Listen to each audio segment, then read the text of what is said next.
Hello again, it's Andy here. I just wanted to do a really quick update on my spider plant. If you've been watching for a little while, you will remember the repot video I did back in May last year, I believe. So getting on for 7 or 8 months ago now, and I was just looking at this in the kitchen here and thought, you know what, this is really looking very happy and healthy. So I thought I would do an update, and as you can see, we got lots of little babies coming out, little plantlets that I can take off and plant and make additional spider plants for the house or to give away to my friends and family. And I'll probably do a video of that at some point, but I just wanted to show you this guy because he was looking quite sort of lackluster and a little bit sorry for himself.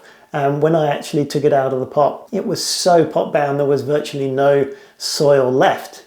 And if you haven't seen that video, I'll post a link to it so you can check it out. It's quite interesting because I actually chopped the entire root ball off, took it in half, and then put half the root ball back into this hanging basket because I wanted to try and fit it back in here because I quite liked it in this hanging basket.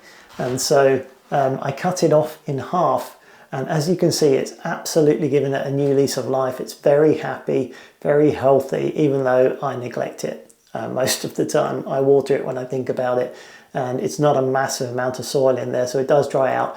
But these spider plants do tolerate that type of care because they're just so robust for a plant. So it just goes to show that actually cutting down the root ball can really stimulate your spider plant. So if you have one of these and it's looking a bit sad, a bit unhappy, they are fairly robust. So if you're giving it water every now and again and it's got enough daylight and a little bit of food from time to time, then there's a good chance it's going to be pot bound and the roots have got nowhere to go. That's quite often the case. So if you can put it in a bigger pot, or you can cut down the roots and put it back into the pot if you want to keep it that size, then that is the thing to do, because this guy is loving life at the moment. And I just wanted to show you what cutting down the root ball can do for your house plant. So just something to think about. I thought I'd give you an update. I know a lot of you often ask for updates on individual plants and projects. So here we are. Here is the spider plant. I hope you found it interesting. Let me know what you think down in the comments. If you have any tips or suggestions for yourself, please do let me know. I'm always interested to hear your views down in the comments. All right, guys, thank you very much for watching, and I'll catch you very soon on another video. Bye for now.